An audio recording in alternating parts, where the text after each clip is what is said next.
जीवन की अनमोल सीख देते हुए श्री कृष्ण कहते हैं कि हम अपने संबंधों को साथ जीते हैं, उत्सव मनाते हैं, खेलते हैं, खाते हैं, आनंद मनाते हैं। किंतु जब कोई प्रिय हमसे दूर इस संसार से चला जाता है, तब हम दुर्लभ हो जाते हैं, सदा दुखी रहते हैं। क्या ये होना चाहिए? इस प्रकृति को देखिए, वृक्ष पत्तों के झड़ने पर शोक नहीं मनाता, बल्कि नए पत्तों के आने का स्वागत करता है। कल आप भी किसी स्थान पर आए थे और कल आपके स्थान पर भी कोई अवश्य ही आएगा, क्योंकि यही परिवर्तन का अटूट नियम है। इसमें शोक कैसा? जो छूटा उसका शोक मनाने के स्थान पर जो मिलेगा, जो भी आपके पास है, उसका आनंद उठाइए। कृष्ण कहते हैं, उस ईश्वर के लिए सभी प्राणी समान है, सभी में समान रूप से ईश्वर का वास होता है। कोई जीव छोटा या बड़ा, कम या ज्यादा प्रिय नहीं है। जो अपने ईश्वर की विशेष आराधना करते हैं, पुकारते हैं, उनके साथ सदैव ईश्वर उपस्थित रहते हैं। संपूर्ण जगत, ब्रह्मांड, चर अचर, सभी में ईश्वर का वास है। ये ईश्वर की माया ही है जो पूरे ब्रह्मांड में व्याप्त है। वही ईश्वर धरती पर मधुर संगीत है, वही ईश्वर अग्नि की ऊष्मा है। उसी का वास प्रत्येक प्राणियों में है, जो सभी के चित्त को शांत कर साधना में लीन करता है। आत्म संयम भी ईश्वर ही है। ये संसार नश्वर है, सुख दुख, हर्ष विषाद आदि लगा रहता है। दिन भर के सुख से जो खुश नहीं होता और असुर होने पर भी जो दुखी नहीं होता, वही सच्चा ज्ञानी है। उसे ज्ञात है कि यहाँ सब कुछ क्षण भर के लिए ही होता है, भले ही वह सुख हो या दुख। ये जीवन कर्म प्रधान है। जो व्यक्ति कर्म करके, परिश्रम करके अपने लिए कुछ अर्जित करता है, वही वास्तविक रूप से उस फल का भागी है। अन्यथा वह उसी चारे की भांति है जिसे बैठे बिठाए सब कुछ मिल जाता है। जिस व्यक्ति के पास आपके लिए मान सम्मान और कद्र ना हो, उसके साथ रहना व्यर्थ है। वह सदैव आपके लिए शत्रुता का भाव ही रखेगा। ऐसे इंसान के साथ रहने से अच्छा है आप अकेले ही रहें। श्री कृष्ण कहते हैं कि इस जीवन में सीधा सरल होना अनुचित है। जो सरल व सीधा होता है, लोग उसका नाजायज फायदा उठाते हैं। ये जीवन एक रणभूमि है, यहाँ निरंतर संघर्ष का सामना करना ही पड़ता है।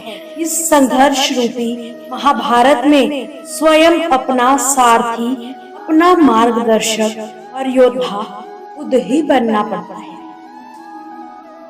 जिनकी किस्मत अच्छी होती है, जिनके पास किसी भी साधन की कोई कमी नहीं होती, वह थोड़ा सा भी कष्ट नहीं झेलते। थोड़ी सी भी कमी होने पर भगवान को कोसते हैं। वही जिनके पास भाव होता है, वही जिनके पास साधनों की कमी होती है, उनके पास थोड़ी सी भी बरकत हो या खुशी मिले, वो भगवान का धन्यवाद अवश्य। ये पृथ्वी नश्वर है, यहाँ सभी गतिमान है। जिस प्रकार सुख दुख में जीवन आता जाता है, उसी प्रकार मृत्यु और जन्म भी यहाँ पर लगा ही रहता है। इसीलिए अधिक खुश होना, दुख मनाना व्यर्थ है। मुंह से माफी देना व हृदय से माफी देने में काफी अंतर है। मुंह द्वारा दी गई माफी को तुरंत प्राप्त किया जा सकता है, परंतु दिल की माफी को प्राप्त करने में उम्र बीत जाती है। पर प्रभु तो अपने भक्तों की सदैव परीक्षा ही लेते हैं। इस परीक्षा में भक्तों को अनेक कष्टों का सामना करना पड़ता है। सामान्य लोग इसे दुख मानकर अपना पीछा छुड़ा लेते हैं। वही साधक तथा प्रेमी प्रभु की इच्छा समझकर उसका सामना करता है। संसारिक सुख क्षणिक होता है। जो सुख आज प्राप्त हो रहा है वह स्थायी नहीं है। यह सुख आपके साथ हमेशा नहीं रहेगा। आपको दुख भी प्राप्त होगा, परंतु संसार से वियोग अर्थात मुक्ति परमानंद को प्राप्त करती है। माना जाता है जीवन के परोक्त कर्मों का फल इसी जन्म में मिल जाता है। जितने भी रिश्ते नाते सुख दुख हमें प्राप्त होते हैं वे पूर्ण जन्मों का ही फल होता है, वरना कौन इतनी बड़ी दुनिया में आपसे दिल लगाता। प्रहलाद जैसा विश्वास हो, भीलनी जैसी आशा हो और द्रौपदी जैसी पुकार, मीरा जैसा इंतजार हो, भगवान को आना ही पड़ता है। आशाएं व्यक्ति को दुख के मार्ग पर ले जाती है। आशाएं बड़ी प्रबल होती है। जो लोग ये कहते हैं कि अपनों के आगे झुकने में कोई बुराई नहीं, उन्हें मालूम होना चाहिए कि जो अपने होते हैं वो झुकने ही कहाँ देते हैं।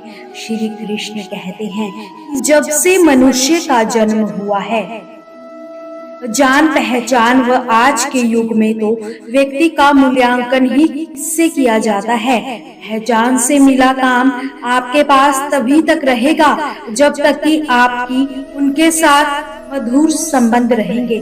संबंधों में खटास आई और काम निकल गया हाथ से। इसीलिए अपनी पहचान स्वयं बनाइए।